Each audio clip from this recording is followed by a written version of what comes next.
നമസ്കാരം. KS ട്യൂട്ടറിൻ്റെ 100 Days intense current affair പ്രോഗ്രാമുമായി ബന്ധപ്പെട്ടിട്ടുള്ള ന്യൂസ് അനാലിസിസിലേക്ക് സ്വാഗതം. ഇന്നത്തെ ആദ്യത്തെ ന്യൂസ് ഐറ്റം എന്ന് പറയുന്നത് കേരളത്തിൽ വർദ്ധിച്ചു വരുന്ന ഹർത്താലുകൾക്ക് കൂച്ചുവിലങ്ങിടുന്നതിന് കേരള ഹൈക്കോടതി ചില നിർദ്ദേശങ്ങൾ മുന്നോട്ട് വച്ചിരിക്കുന്നതുമായി ബന്ധപ്പെട്ടിട്ടുള്ളതാണ്. ആദ്യത്തെ നിർദ്ദേശം എന്ന് പറയുന്നത് മിന്നൽ ഹർത്താലുകൾ ഹൈക്കോടതി വിലക്കിയിരിക്കുന്നു. അതായത് ഏതെങ്കിലും ഒരു രാഷ്ട്രീയ പാർട്ടിക്കോ അല്ലെങ്കിൽ മറ്റ് സംഘടനകൾക്കോ ഹർത്താൽ നടത്തണമെങ്കിൽ 7 ദിവസം മുൻപ് പൊതു നോട്ടീസ് നൽകണമെന്നാണ് ഹൈക്കോടതി പറഞ്ഞിരിക്കുന്നത്. ഇത്തരത്തിൽ 7 ദിവസത്തെ നോട്ടീസ് നൽകുന്നതിലൂടെ ഹർത്താൽ സമരാഹ്വാനങ്ങളോട് എതിർപ്പുള്ളവർക്ക് കോടതിയെ സമീപിക്കാനും നിയമസാധുത പരിശോധിക്കാനും അവസരം ലഭിക്കുന്നു. പൗരന്റെ താൽപ്പര്യങ്ങൾ സംരക്ഷിക്കാനുള്ള മുൻകരുതലുകൾ സ്വീകരിക്കാൻ ഇതിലൂടെ സർക്കാരിനും സാവകാശം ലഭിക്കുമെന്ന് കോടതി വ്യക്തമാക്കിയിട്ടുണ്ട്. മുൻകൂർ നോട്ടീസ് ഇല്ലാതെ ഹർത്താൽ ആഹ്വാനം നടത്തുന്നവർക്കെതിരെ കോടതി അലക്ഷ്യ നടപടി സ്വീകരിക്കുന്നതിനും നാശനഷ്ടങ്ങളുടെ ബാധ്യത ചുമത്തുന്നതിനും കഴിയുമെന്നും കേരള ഹൈക്കോടതി വ്യക്തമാക്കിയിരിക്കുന്നു. നമുക്കറിയാം, കഴിഞ്ഞ വർഷം ഏതാണ്ട് സംസ്ഥാന തലത്തിലും ജില്ലാ തലത്തിലും പ്രാദേശിക തലത്തിലുമായി 100-നടുത്ത് ഹർത്താലുകളാണ് കേരളം അല്ലെങ്കിൽ കേരള ജനത അനുഭവിച്ചത് എന്ന്. അത് പലപ്പോഴും ജനജീവിതം സ്തംഭിപ്പിക്കുന്ന രീതിയിലേക്ക് കാര്യങ്ങൾ കൊണ്ടെത്തിക്കുകയും ചെയ്തിട്ടുണ്ട്. ഇതിനെ തുടർന്നാണ് കേരള ഹൈക്കോടതി ഹർത്താൽ ആഹ്വാനം ചെയ്യുന്നവരുടെ പ്രതിഷേധിക്കാനുള്ള അവകാശം മറ്റ് പൗരന്മാരുടെ മൗലികാവകാശം ഹനിച്ചുകൊണ്ടാകരുത് എന്നുള്ള നിരീക്ഷണം നടത്തിയത്. ഇതുകൂടാതെ തന്നെ ഹൈക്കോടതി പറഞ്ഞ മറ്റു കാര്യങ്ങൾ കൂടി നമുക്ക് നോക്കാം. ഹർത്താലിനോട് അനുഭാവമില്ലാത്തവരുടെ മൗലികാവകാശങ്ങൾ ഹർത്താൽ മൂലം ഹനിക്കപ്പെടരുത്. ഹർത്താലിൽ പങ്കെടുക്കാത്തവർക്ക് സംരക്ഷണം ഉറപ്പാക്കാൻ ജില്ലാ അധികൃതർ മുഖേന സർക്കാർ മുൻകരുതലെടുക്കണം. ജീവിക്കാനും തൊഴിലെടുക്കാനും മറ്റുമുള്ളവർക്കുള്ള അവകാശങ്ങളും ഇതുവഴി മാനിക്കപ്പെടണം. പരീക്ഷ എഴുതുന്നത് ഉൾപ്പെടെയുള്ള വിദ്യാർത്ഥി സമൂഹത്തിന്റെ അവകാശങ്ങളും സംരക്ഷിക്കപ്പെടണം എന്നുള്ളതാണ് കേരള ഹൈക്കോടതി ഈ മിന്നൽ ഹർത്താൽ വിലക്കിയിട്ടുള്ള നടപടിയിലൂടെ മുന്നോട്ട് വെച്ചിട്ടുള്ള മറ്റു കാര്യങ്ങൾ എന്ന് പറയുന്നത്. ഹർത്താലും പൊതുപണിമുടക്കും നിയന്ത്രിക്കാൻ നിയമനിർമ്മാണം ആവശ്യമാണെന്ന് കോടതികൾ നേരത്തെ തന്നെ ചൂണ്ടിക്കാട്ടിയിട്ടുണ്ട്. അതില്ലാത്തതിനാലാണ് ഈ ഇടക്കാല ഉത്തരവിറക്കുന്നത് എന്നും കേരള ഹൈക്കോടതി ഇതിനെ തുടർന്ന് വ്യക്തമാക്കിയിരിക്കുന്നു. ഈ ഒരു വാർത്ത ഒരുപക്ഷെ നമുക്ക് ഏറ്റവും കൂടുതൽ ഉപകാരപ്പെടുന്നത് കേരള അഡ്മിനിസ്ട്രേറ്റീവ് സർവീസ് എക്സാമിനേഷൻ്റെ 3rd ടയർ, അതായത് ഇൻ്റർവ്യൂവിലൊക്കെ ആയിരിക്കും എന്ന് KS ട്യൂട്ടർ വിചാരിക്കുന്നു. കാരണം ഇതൊരുപക്ഷെ മെയിൻസ് പോയിന്റ് ഓഫ് വ്യൂവിൽ നമുക്ക് വളരെ ലിമിറ്റഡ് ആയിട്ട് ഇതിൻ്റെ അപ്ലിക്കേഷൻ ചെയ്യാൻ പറ്റൂ. പക്ഷേ ഇൻ്റർവ്യൂവിൽ നമുക്ക് തീർച്ചയായും ഇതുമായി ബന്ധപ്പെട്ടിട്ടുള്ള ചോദ്യം പ്രതീക്ഷിക്കാം. കാരണം കേരളത്തിൽ കഴിഞ്ഞ വർഷം തന്നെ ഇപ്പോൾ ധാരാളം ഹർത്താലുകൾ നടന്നിരുന്നു. ഗോഡ്സ് ഓൺ കൺട്രി എന്നുള്ളതിൽ നിന്ന് ഇപ്പോൾ ഹർത്താൽ സോൺ കൺട്രി എന്നുള്ള ഒരു ടാഗ് കേരളത്തിന് മറ്റ് സംസ്ഥാനങ്ങളിൽ ലഭിച്ചു വരുന്നു എന്നുള്ളതും വളരെ ശ്രദ്ധിക്കേണ്ട ഒരു കാര്യമാണ്. അതുകൂടാതെ തന്നെ ഇത്തരത്തിൽ അടിക്കടി ഉണ്ടാകുന്ന ഹർത്താലുകൾ ജനജീവിതം സ്തംഭിക്കുന്നതും മറ്റ് വ്യാവസായിക മേഖലയുടെ മുരടിപ്പിനും ഒരുപക്ഷെ കാരണമാകുന്നു. കേരളത്തിന് ഏറ്റവും കൂടുതൽ വരുമാനം ലഭിക്കുന്ന ടൂറിസം സെക്ടറിനെ തളർത്തുന്നതിനും ഇത്തരത്തിലുള്ള ഹർത്താലുകൾ വലിയ പങ്ക് വഹിക്കുന്നുണ്ട് എന്ന് വേണമെങ്കിൽ നമുക്ക് പറയാം. അതുകൂടാതെ തന്നെ ഈ വർഷം ഒരു ഹർത്താൽ വിരുദ്ധ വർഷമായിട്ട് ആചരിക്കുമെന്ന് കഴിഞ്ഞ വർഷം കേരള വ്യാപാരി വ്യവസായ ഏകോപന സമിതി തീരുമാനമെടുത്തിരുന്നെങ്കിലും ഈ വർഷം തുടങ്ങി 3ാമത്തെ ദിവസം തന്നെ കേരളത്തിന് ഹർത്താൽ അനുഭവിക്കേണ്ടി വന്നു എന്നുള്ളത് നമുക്കറിയാവുന്ന കാര്യമാണ്. അതിനെ തുടർന്ന് ധാരാളം അക്രമ സംഭവങ്ങളും കേരളത്തിൽ റിപ്പോർട്ട് ചെയ്തിരുന്നു. അപ്പോൾ ഇതെല്ലാം വെച്ച് നമുക്ക് എന്താണ് നമ്മുടെ സ്റ്റാൻഡ്, ഈ ഹർത്താലുകളിൽ എന്തായിരിക്കണം നിങ്ങളുടെ സ്റ്റാൻഡ് എന്നുള്ളൊരു ചോദ്യം വരികയാണെങ്കിൽ നമുക്ക് ഹൈക്കോടതിയുടെ വിധിയുമായി ബന്ധപ്പെട്ടിട്ട് പറയാവുന്നതാണ്. അതായത് പ്രതിഷേധിക്കാനുള്ള സ്വാതന്ത്ര്യം എല്ലാവർക്കും ഉണ്ട്. അത് മറ്റ് ഉള്ള ആളുകളുടെ, അതായത് അതിനോട് താല്പര്യമില്ലാത്ത ആളുകളുടെ മൗലികാവകാശത്തെ ഹനിച്ചുകൊണ്ടായിരിക്കരുത് എന്നുള്ള ഒരു സ്റ്റാൻഡ് നമുക്ക് ഇന്റർവ്യൂവിൽ എടുക്കാവുന്നതാണ്. അടുത്ത വാർത്തയും ഹർത്താലുമായി ബന്ധപ്പെട്ടിട്ടുള്ളത് തന്നെയാണ്. ഹർത്താലിന്റെ പേരിൽ സ്വകാര്യ സ്വത്ത് നശിപ്പിച്ചാൽ ജീവപര്യന്തം തടവും പിഴയും വ്യവസ്ഥ ചെയ്യുന്ന നിയമം കൊണ്ടുവരാൻ കേരള സർക്കാർ മുൻകൈ എടുക്കുന്നു എന്നുള്ളതാണ് ഈ വാർത്തയിൽ പറഞ്ഞിരിക്കുന്നത്. രാഷ്ട്രീയ, സാമൂഹ്യ, മത സംഘടനകളും മറ്റ് ഗ്രൂപ്പുകളും സൃഷ്ടിക്കുന്ന വർഗീയ സംഘർഷം, ഹർത്താൽ, ബന്ദ്, റോഡ് ഉപരോധം തുടങ്ങിയവയുടെ ഭാഗമായി സ്വകാര്യ സ്വത്തിനോ സ്വകാര്യ സ്ഥാപനങ്ങൾക്കോ നാശം വരുത്തുന്നവരെ കർശനമായി നേരിടുന്നതിന് വേണ്ടിയാണ് ഈ നിയമനിർമ്മാണം എന്നുള്ളതാണ് കേരള സർക്കാർ പറയുന്നത്. Kerala prevention of damage to private properties and payment of compensation ordinance 2019 എന്ന പേരിൽ ഓർഡിനൻസ് ഇറക്കുന്നതിനാണ് കേരള ഗവൺമെന്റ് ഉദ്ദേശിക്കുന്നത്. ഓർഡിനൻസ് ഇറക്കുന്നത് ആർട്ടിക്കിൾ 213, അതായത് സ്റ്റേറ്റ് ഗവൺമെന്റ് ഒരു ഓർഡിനൻസ് ഇറക്കുക, ഗവർണറാണ് ഓർഡിനൻസ് ഇറക്കുക എന്നുള്ളത് നമുക്കറിയാം. അത് ഇന്ത്യൻ ഭരണഘടനയുടെ ആർട്ടിക്കിൾ 213 പ്രകാരമാണ് ഓർഡിനൻസ് ഗവർണർ ഇഷ്യൂ ചെയ്യുന്നത് എന്നത് നമ്മൾ അറിഞ്ഞു വെക്കുക. പ്രസിഡന്റ് ആണെങ്കിൽ ആർട്ടിക്കിൾ 1, 2, 3 എന്നുള്ളതാണ്. അതായത് 123 ആർട്ടിക്കിൾ ബേസ് ചെയ്താണ് പ്രസിഡന്റ് ഇത്തരത്തിൽ ഓർഡിനൻസ് ഇറക്കുന്നത്. കേരള ഗവൺമെന്റ് ആണെങ്കിൽ അല്ലെങ്കിൽ ഗവർണർ ആണെങ്കിൽ ആർട്ടിക്കിൾ 213 എന്നതുകൂടി ഇവിടെ ശ്രദ്ധിക്കുക. ഇത്തരം കേസിൽപ്പെട്ട, അതായത് ഹർത്താലിനോ ബന്ദിനോ എല്ലാം ഇടയ്ക്ക് സ്വകാര്യ സ്വത്തുകൾ നശിപ്പിക്കുന്നതിൽ കേസിൽപ്പെട്ടിട്ടുള്ള ആളുകൾക്ക് ജാമ്യം ലഭിക്കുന്നതിന് കർശന വ്യവസ്ഥകളാണ് ഈ ഓർഡിനൻസിൽ ലിസ്റ്റ് ചെയ്യുന്നത്. പ്രോസിക്യൂഷന്റെ ഭാഗം കേട്ടതിന് ശേഷം മാത്രമേ ഇത്തരക്കാർക്ക് ജാമ്യം അനുവദിക്കുകയുള്ളൂ. അതുപോലെ തന്നെ സ്വത്തുക്കൾക്കുണ്ടായ നഷ്ടത്തിന്റെ പകുതി ബാങ്ക് ഗ്യാരണ്ടി നൽകുകയോ കോടതിയിൽ കെട്ടിവെക്കുകയോ ചെയ്താൽ മാത്രമേ ജാമ്യം ലഭിക്കുകയുള്ളൂ. സർക്കാർ അധികാരപ്പെടുത്തുന്ന ഉദ്യോഗസ്ഥന്റെ റിപ്പോർട്ട് അനുസരിച്ചാണ് കോടതി ഇത്തരത്തിൽ നഷ്ടം കണക്കാക്കുന്നത്. കുറ്റം തെളിഞ്ഞാൽ പ്രതികളിൽ നിന്നും നഷ്ടപരിഹാരം ഈടാക്കാനും വ്യവസ്ഥയുണ്ട് എന്നുള്ളത് നമ്മൾ അറിഞ്ഞു വെക്കുക. ഇപ്പോൾ പൊതുമുതൽ നശിപ്പിക്കുന്നത് തടയുന്നതിനുള്ള കേന്ദ്ര നിയമം നിലവിലുണ്ട്. എന്നാൽ ഇത്തരത്തിൽ ഹർത്താല്, ബന്ദ് എന്നിവയ്ക്കിടയ്ക്ക് സ്വകാര്യ സ്വത്ത് നശിപ്പിക്കുന്നത് തടയുന്നതിനുള്ള നിയമം ഇപ്പോൾ നിലവിലില്ല. അതുകൊണ്ടാണ് കേരള ഗവൺമെന്റ് ഇത്തരത്തിൽ ഒരു ഓർഡിനൻസ് കൊണ്ടുവരുന്നത് എന്നതുകൂടി അറിഞ്ഞു വെക്കുക. അപ്പോൾ ഹർത്താലുമായി ബന്ധപ്പെട്ടിട്ടുള്ള ചോദ്യങ്ങൾക്ക് കേരള ഹൈക്കോടതി ഇപ്പോൾ നടത്തിയിരിക്കുന്ന നിരീക്ഷണങ്ങളും മിന്നൽ ഹർത്താലിന് അത് കൊണ്ടുവന്നിട്ടുള്ള വിലക്കും, കൂടാതെ തന്നെ കേരള ഗവൺമെന്റ് ഇത്തരത്തിൽ സ്വകാര്യ സ്വത്ത് ഹർത്താലുകൾക്കിടയിലെല്ലാം നശിപ്പിക്കുന്നതിനെതിരെ കൊണ്ടുവരുന്ന ഓർഡിനൻസ് കൂടി അറിഞ്ഞു വെക്കുക. ഇരവികുളം ദേശീയോദ്യാനവുമായി ബന്ധപ്പെട്ടിട്ടുള്ള ഈ വാർത്തയിൽ പറയുന്നത്, ഈ ദേശീയോദ്യാനത്തിലെ പ്രധാന ആകർഷകമായിട്ടുള്ള വരയാടുകളുടെ പ്രസവകാലം തുടങ്ങിയിരിക്കുന്നു എന്നുള്ളതാണ്. ഇരവികുളം ദേശീയോദ്യാനത്തിലെ ടൂറിസം സോണായ രാജമലയിൽ പുതുതായി പിറന്ന 2 കുഞ്ഞുങ്ങളെ ഉദ്യോഗസ്ഥർ കണ്ടെത്തിയതിനെ തുടർന്നാണ് ഇത്തരത്തിലുള്ള ഒരു നിഗമനത്തിലേക്ക് എത്തിയിരിക്കുന്നത്. പ്രധാനമായും ഇവയുടെ പ്രസവകാലമായ ഫെബ്രുവരി, മാർച്ച് മാസങ്ങളിൽ ഇരവികുളം ദേശീയോദ്യാനം അടച്ചിടുകയാണ് പതിവ്. ഇതുമായി ബന്ധപ്പെട്ടിട്ട് നമുക്ക് ഇരവികുളം ദേശീയോദ്യാനത്തിന്റെ ചില കാര്യങ്ങൾ കൂടി അറിയേണ്ടതുണ്ട്. കഴിഞ്ഞ ദിവസം നമ്മൾ സൈലന്റ് വാലി നാഷണൽ പാർക്കുമായി ബന്ധപ്പെട്ടിട്ടുള്ള ഫാക്ട്സ് നോക്കിയതാണ്. അപ്പോൾ ഇന്ന് ഡിസ്കസ് ചെയ്യുന്നത് ഇരവികുളം നാഷണൽ പാർക്കുമായി ബന്ധപ്പെട്ടിട്ടുള്ള ചില ഫാക്ട്സ് ആണ്. കേരളത്തിലെ തന്നെ ഏറ്റവും വലുതും ആദ്യം സ്ഥാപിതവുമായിട്ടുള്ള നാഷണൽ പാർക്കാണ് ഇരവികുളം നാഷണൽ പാർക്ക് എന്ന് അറിയുക. ഇടുക്കി ജില്ലയിലാണ് ഇരവികുളം നാഷണൽ പാർക്ക് സ്ഥിതി ചെയ്യുന്നത്. കൂടാതെ സൗത്ത് ഇന്ത്യയിലെ ഏറ്റവും വലിയ കൊടുമുടിയായ ആനമുടി സ്ഥിതി ചെയ്യുന്നതും ഇരവികുളം നാഷണൽ പാർക്കിൽ തന്നെയാണ്. ഈ വരയാടുകൾക്ക്, അതായത് നീലഗിരി ഥാർ എന്നറിയപ്പെടുന്ന ഈ വരയാടുകൾക്ക് ഏറ്റവും ഫേമസ് ആയിട്ടുള്ള നാഷണൽ പാർക്കാണ് ഇരവികുളം നാഷണൽ പാർക്ക്. ഇവയുടെ ത്രട്ടൺ സ്റ്റാറ്റസ് IUCN പ്രകാരം എൻഡേഞ്ചേർഡ് ആണ് എന്നത് കൂടി നമ്മൾ അറിഞ്ഞു വെക്കണം. വാട്സപ്പും ഇമെയിലും എല്ലാം ധാരാളമായി ഉപയോഗിക്കുന്ന ഇന്നത്തെ തലമുറ ഒരുപക്ഷെ കത്തുകൾ അയക്കാറില്ല എന്ന് തന്നെ നമുക്ക് പറയാം. എന്നാൽ പണ്ടുകാലത്ത് ഇതായിരുന്നില്ല സ്ഥിതി. പണ്ടുകാലത്ത് ഏറ്റവും കൂടുതൽ ആശയവിനിമയം അല്ലെങ്കിൽ വിവരങ്ങൾ കൈമാറിയിരുന്നത് തപാൽ സംവിധാനത്തിലൂടെയായിരുന്നു. തിരുവിതാംകൂറിൽ രാജഭരണകാലത്ത് സർക്കാർ രേഖകളും കത്തുകളും അയച്ചിരുന്ന തപാൽ സംവിധാനത്തെയാണ് നമ്മൾ അഞ്ചൽ എന്ന് വിളിച്ചിരുന്നത്. തപാൽ ഉരുപ്പടികളുള്ള തോൽസഞ്ചിയുമായി ഒരു സ്ഥലത്ത് നിന്നും മറ്റൊരിടത്തേക്ക് ഓടിയെത്തിയിരുന്ന ശിപായിയെ അഞ്ചലോട്ടക്കാരൻ എന്ന് വിളിച്ചിരുന്നു.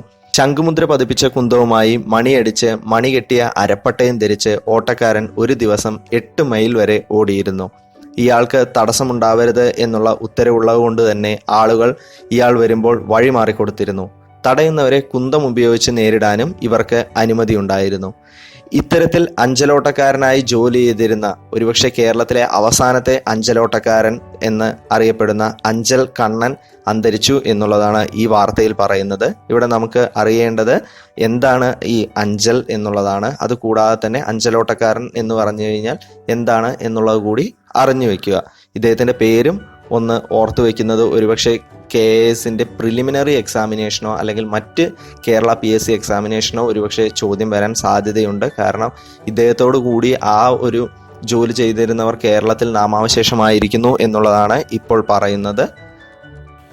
കേരള എക്കണോമിയുമായി ബന്ധപ്പെട്ടിട്ടുള്ള ഈ വാർത്തയിൽ പറയുന്നത് കേരള സംസ്ഥാനത്തിൻ്റെ സ്വന്തം വാണിജ്യ ബാങ്ക് എന്ന സ്വപ്നം ഏപ്രിലോടുകൂടി പൂവണിയും എന്നുള്ളതാണ്.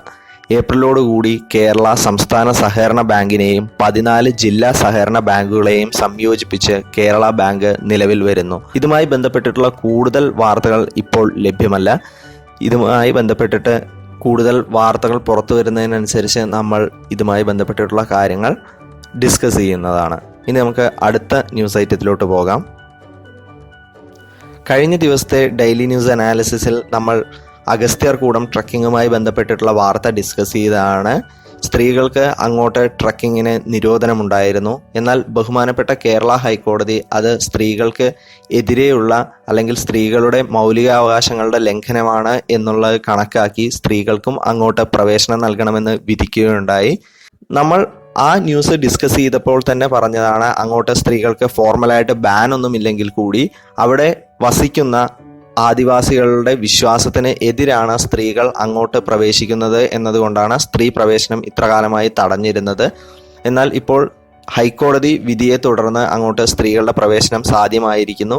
അതിനെതിരെ അവിടെ താമസിക്കുന്ന ട്രൈബ്സ്, അതായത് കണികാരൻ എന്ന വിഭാഗത്തിൽപ്പെടുന്ന ആദിവാസികൾ പ്രതിഷേധം ഉയർത്താൻ സാധ്യതയുണ്ട് എന്നുള്ളതാണ് ഈ വാർത്തയിൽ പറയുന്നത്. കാരണം ആ അഗസ്ത്യാർകൂടം ട്രക്കിങ് തുടങ്ങുന്നതിന് ഇനി വളരെ കുറച്ച് ദിവസം കൂടിയേ ഉള്ളൂ. അപ്പോൾ ഇത്തരത്തിൽ ഒരു വിധിയെ തുടർന്ന് സ്ത്രീകളുടെ അങ്ങോട്ടുള്ള പ്രവേശനം ഒരുപക്ഷെ ഈ ട്രൈബ്സ് എതിർക്കാൻ ഇടയുണ്ട് എന്നുള്ളതാണ് ഈ വാർത്തയിൽ പറയുന്നത്.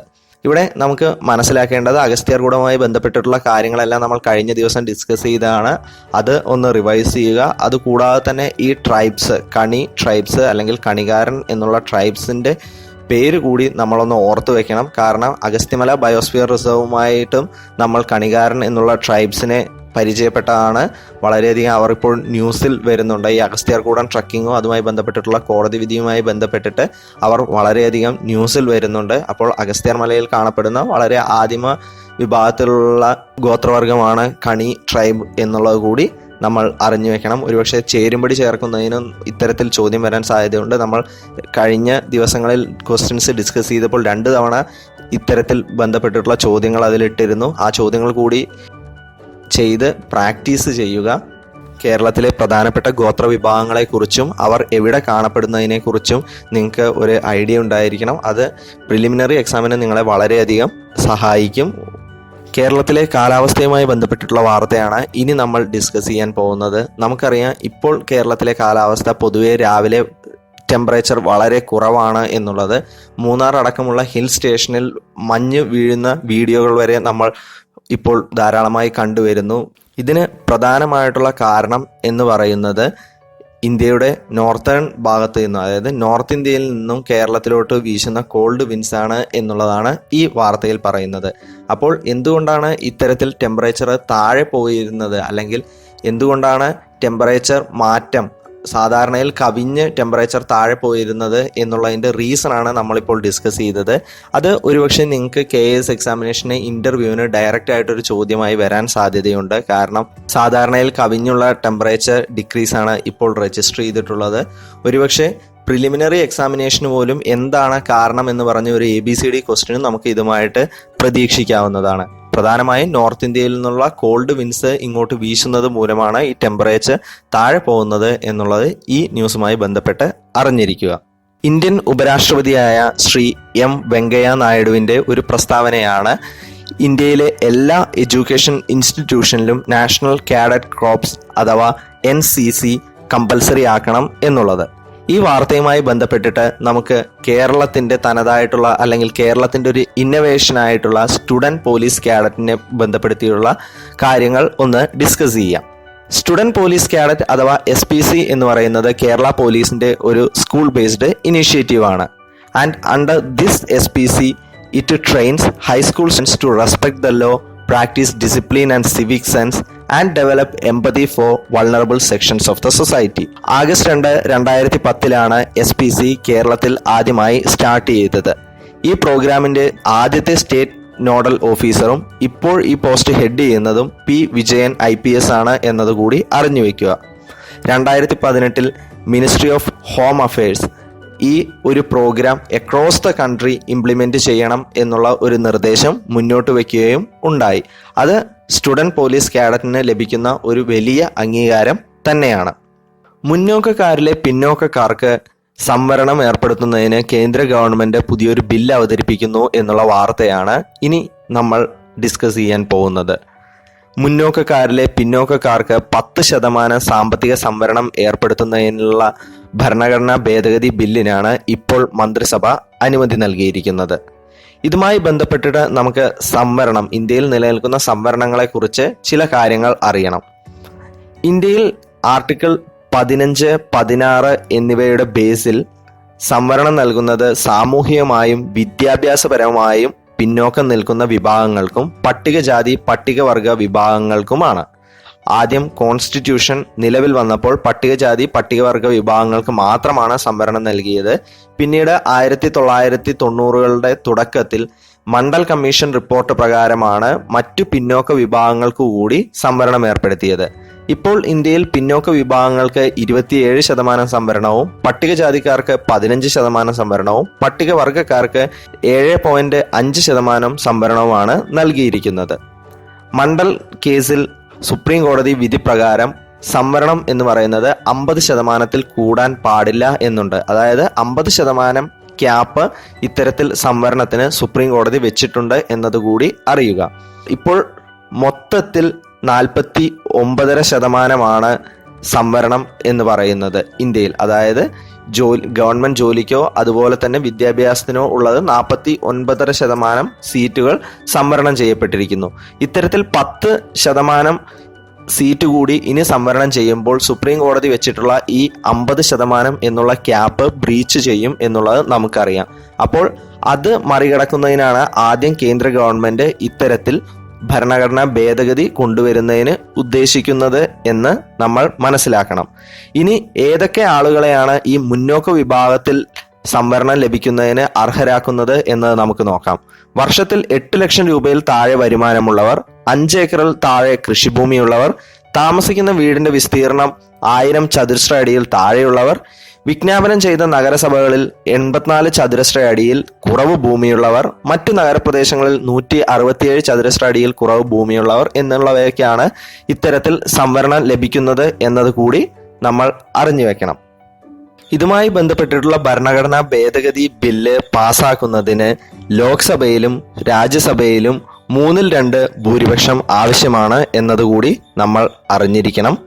അതുകൂടാതെ തന്നെ സാമ്പത്തിക സംവരണം എന്നുള്ളത് സുപ്രീം കോടതി അംഗീകരിക്കാത്തൊരു തത്വമാണ്. ഇപ്പോൾ ഇന്ത്യയിൽ ഉള്ളത് സാമൂഹികമായും വിദ്യാഭ്യാസപരമായും പിന്നോക്കം നിൽക്കുന്നവർക്ക് മാത്രമാണ് സംവരണം നൽകുന്നത്. പട്ടികജാതി പട്ടികവർഗ സംവരണത്തിന് പുറമേയുള്ളത് സാമ്പത്തികമായിട്ടുള്ള സംവരണം ഇന്ത്യയിൽ നൽകുന്നില്ല എന്നത് കൂടി നമ്മൾ അറിഞ്ഞിരിക്കണം.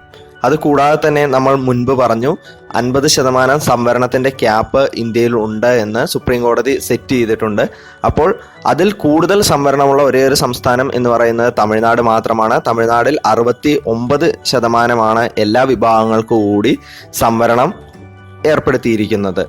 ഇത്തരത്തിൽ പിന്നോക്ക വിഭാഗങ്ങൾക്ക് 27% സംവരണം നമ്മൾ നൽകിയിട്ടുണ്ടെങ്കിലും അവിടെ ക്രീമി ലെയർ കൺസെപ്റ്റ് എന്നുള്ളൊരു കൺസെപ്റ്റ് ഉണ്ട് എന്നുള്ളത് നമ്മൾ മനസ്സിലാക്കണം.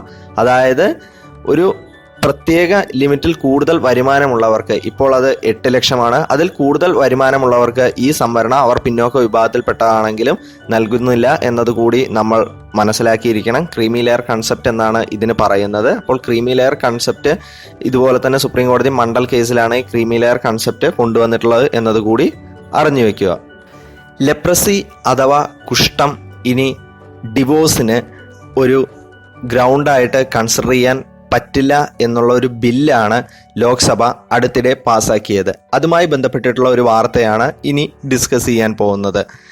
കുഷ്ഠം അഥവാ ലെപ്രസി എന്ന് പറയുന്നത് മുൻപ് ഇൻക്യൂറബിൾ ആയിട്ടാണ് വിചാരിച്ചിരുന്നത്. അതുകൊണ്ട് തന്നെ ഇത് വിവാഹബന്ധം വേർപ്പെടുത്തുന്നതിനുള്ള ഒരു ഗ്രൗണ്ടായിട്ട് ഉപയോഗപ്പെടുത്തിയിരുന്നു. എന്നാൽ ഇന്ന് അതല്ല സ്ഥിതി. ലെപ്രസി എന്നുള്ളത് നമുക്ക് ക്യൂർ ചെയ്യാവുന്ന ഒരു ഡിസീസാണ് എന്ന് എല്ലാവർക്കും അറിയാം. അതുകൊണ്ട് തന്നെ ഇത്തരത്തിൽ ലെപ്രസി ബാധിച്ച ജനങ്ങളെ അല്ലെങ്കിൽ ലെപ്രസി ബാധിച്ച രോഗികളെ സമൂഹത്തിൽ നിന്നും മാറ്റി നിർത്തേണ്ടവരല്ല എന്നുള്ളൊരു തിരിച്ചറിവ് ഇപ്പോൾ സമൂഹത്തിന് ഉണ്ടായിരിക്കുന്നു. അതുകൊണ്ട് തന്നെ അവർക്കെതിരെയുള്ള ഡിസ്ക്രിമിനേഷനുള്ള പല നിയമങ്ങളും ഇപ്പോൾ ഗവൺമെൻറ്റ്സ്, സ്റ്റേറ്റ് ഗവൺമെൻറ് ആണെങ്കിലും സെൻട്രൽ ഗവൺമെൻറ് ആണെങ്കിലും തിരുത്തുന്നുണ്ട്. അതിനെ തുടർന്നാണ് ലെപ്രസി ഇനി ഡിവോഴ്സിനുള്ള ഒരു കാരണമായി ചൂണ്ടിക്കാണിക്കാൻ പറ്റുന്നില്ല എന്നുള്ള ഒരു അമെൻമെൻറ്റ് കേന്ദ്ര ഗവൺമെൻറ് ലോക്സഭയിൽ പാസ്സാക്കിയിരിക്കുന്നത്. ഇതുമായിട്ട് ചേർന്ന് നമുക്ക് ലെപ്രസിയുടെ ചില കാര്യങ്ങൾ കൂടി നോക്കാം. ലെപ്രസി അഥവാ കുഷ്ഠം എന്ന് പറയുന്നതിൻ്റെ മറ്റൊരു പേരാണ് ഹാൻസൻസ് ഡിസീസ് എന്ന് പറയുന്നത്. ഇത് ഉണ്ടാക്കുന്നത് മൈക്കോ ബാക്ടീരിയം ലെപ്രെ എന്നുള്ള ഒരു ബാക്ടീരിയ ആണ് എന്നുള്ളത് മനസ്സിലാക്കുക. അതായത് ലെപ്രസി ഒരു bacterial ഡിസീസാണ്. Then it affects the skin, the peripheral nerves, mucosal surface of the upper respiratory tracts and eyes. ഇത് കൂടാതെ തന്നെ ലെപ്രസി എല്ലാ വയസ്സിലുള്ള ആളുകൾക്കും വരുന്നതിന് സാധ്യതയുണ്ട് എന്നതുകൂടി നമ്മൾ മനസ്സിലാക്കിയിരിക്കണം. വേൾഡ് ലെപ്രസി ഡേ ജനുവരിയിലെ അവസാനത്തെ ഞായറാഴ്ചയാണ് ആചരിക്കുന്നത്. എന്നാൽ ഇന്ത്യ ദേശീയ കുഷ്ഠരോഗ നിവാരണ ദിനമായിട്ട് ആചരിക്കുന്നത് ഗാന്ധിജിയുടെ രക്തസാക്ഷിത്വ ദിനമായിട്ടുള്ള ജനുവരി 30 എന്നതുകൂടി നമ്മൾ അറിഞ്ഞു വെക്കണം. ലെപ്രസിക്കുള്ള കംപ്ലീറ്റ് ട്രീറ്റ്മെൻറ്റ്, അതായത് മൾട്ടി ഡ്രഗ് തെറാപ്പി എന്നുള്ളത് ഇന്ന് എല്ലാ ഗവൺമെൻറ് ഡിസ്പെൻസറിയിലും ഫ്രീ ഓഫ് കോസ്റ്റിൽ അവൈലബിൾ ആണ് എന്നുള്ള കാര്യം കൂടി നമുക്ക് അറിഞ്ഞിരിക്കേണ്ടതാണ്. കൂടാതെ തന്നെ ടൈംലി ട്രീറ്റ്മെൻറ്റ് കൊടുക്കുകയാണെങ്കിൽ ലെപ്രസി വഴിയുണ്ടാകുന്ന ഡിസബിലിറ്റിയും നമുക്ക് തടയാവുന്നതാണ്. ഇന്നത്തെ അവസാനത്തെ വാർത്ത ഗോൾഡൻ ഗ്ലോബ് പുരസ്കാരവുമായി ബന്ധപ്പെട്ടിട്ടുള്ളതാണ്. 76ാമത്തെ ഗോൾഡൻ ഗ്ലോബ് പുരസ്കാരം ഇപ്പോൾ പ്രഖ്യാപിച്ചിരിക്കുന്നു. നമുക്കറിയാം കേരള PSCയുടെ മറ്റു പല എക്സാമുകൾക്കും ഡയറക്റ്റായിട്ട് ചോദ്യം വരുന്ന ഏരിയയാണ് ഇത്തരത്തിലുള്ള അവാർഡുകൾ. അതായത് ഒരുപക്ഷെ 2018 ഗോൾഡൻ ഗ്ലോബ് പുരസ്കാരം ആർക്കാണ് ലഭിച്ചത്, ഏറ്റവും മികച്ച നടൻ ആരായിരുന്നു, നടി ആരായിരുന്നു എന്നുള്ള രീതിയിൽ ഡയറക്റ്റായിട്ട് ചോദ്യങ്ങൾ വരാറുണ്ട്. അപ്പോൾ അതുമായി ബന്ധപ്പെട്ടിട്ടുള്ള ചില ഫാക്ട്സ് നമുക്ക് നോക്കാം. ഏറ്റവും ബെസ്റ്റ് ആയിട്ടുള്ള മോഷൻ പിക്ചർ ഡ്രാമ അവാർഡ് ലഭിച്ചിരുന്ന ബൊഹീമിയൻ റാപ്സോഡി എന്നുള്ള ചിത്രത്തിനാണ്. കൂടാതെ best motion picture musical or comedy Green Book award ലഭിച്ചിരിക്കുന്നു.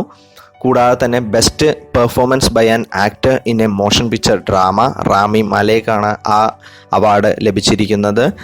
ഗ്ലെൻ ക്ലോസ് എന്നുള്ള ആക്ട്രസിനാണ് ബെസ്റ്റ് പെർഫോമൻസിനുള്ള അവാർഡ് ലഭിച്ചിരിക്കുന്നത്. കൂടാതെ തന്നെ best motion picture animated Spider Man into Spider Verse എന്നുള്ള ചിത്രത്തിനാണ് ലഭിച്ചിരിക്കുന്നത് എന്നതുകൂടി അറിഞ്ഞു വെക്കുക. ഇനി ഇന്നത്തെ റിവിഷൻ സെക്ഷനാണ്. റിവിഷൻ സെക്ഷനിലെ ആദ്യത്തെ ന്യൂസ് ബംഗ്ലാദേശിൽ ഷെയ്ഖ് ഹസീന ഗവൺമെൻറ് അധികാരം ഏറ്റെടുത്തിരിക്കുന്നു എന്നുള്ളതാണ്. ഇതുമായി ബന്ധപ്പെട്ടിട്ട് ഇന്തോ ബംഗ്ലാ റിലേഷനെ കുറിച്ച് ഒരു വാർത്ത നമ്മൾ മുൻപ് ഡിസ്കസ് ചെയ്തിരുന്നു. ആ വാർത്തയും സ്ലൈഡും എല്ലാം വീണ്ടും ഒന്ന് റിവൈസ് ചെയ്യുക. കൂടാതെ തന്നെ രണ്ടാമത്തെ ന്യൂസ് ഐറ്റം എന്ന് പറയുന്നത് ചൈനയുടെ ചാങ് E4 എന്നുള്ള സ്പേസ് ക്രാഫ്റ്റ് ചന്ദ്രൻ്റെ ഫാർ സൈഡിൽ ഇറങ്ങിയിരിക്കുന്നു എന്നുള്ള വാർത്ത. അത് നമ്മൾ മുൻപ് ഡിസ്കസ് ചെയ്തതാണ്. അതുമായി ബന്ധപ്പെട്ടിട്ട് ടൈഡൽ ലോക്കിംഗ് എന്നുള്ള പ്രതിഭാസത്തെക്കുറിച്ച് നമ്മൾ മുൻപ് ഡിസ്കസ് ചെയ്തിരുന്നു. അതെല്ലാം റിവൈസ് ചെയ്യുക. ഇന്നത്തെ മൂന്നാമത്തെ ന്യൂസ് എന്ന് പറയുന്നത് റിവിഷൻ സെഗ്മെൻറ്റിലുള്ളത് സെൻറ്റർ ഓക്കെ സിറ്റിസൺഷിപ്പ് ബിൽ എന്നുള്ളതാണ്. അതായത് സിറ്റിസൺഷിപ്പ് ബില്ല് കേന്ദ്രം ഓക്കെ ചെയ്തിരിക്കുന്നു. അത് ലോക്സഭയിലും രാജ്യസഭയിലും അവതരിപ്പിക്കാൻ പോകുന്നു എന്നുള്ളതാണ് ഈ വാർത്തയിൽ പറയുന്നത്. അപ്പോൾ എന്താണ് സിറ്റിസൺഷിപ്പ് ബില്ല്, എന്തുകൊണ്ടാണ് അതിന് കൺസേൺസ് റൈസ് ചെയ്യുന്നത്, ചില പ്രതിപക്ഷ പാർട്ടികളും ഇതിന് ശക്തമായിട്ട് പ്രക്ഷോഭം ഇതിനെതിരെ നയിക്കുന്നുണ്ട്. അപ്പോൾ അതിനെന്താണ് റീസൺസ് എന്നുള്ളതെല്ലാം നമ്മൾ മുൻപ് ഡിസ്കസ് ചെയ്തിട്ടുണ്ട്. അതും ഒന്ന് റിവൈസ് ചെയ്യുക. ഇതെല്ലാമാണ് ഇന്നത്തെ പ്രധാനപ്പെട്ട വാർത്തകൾ എന്ന് പറയുന്നത്. Thanks for watching.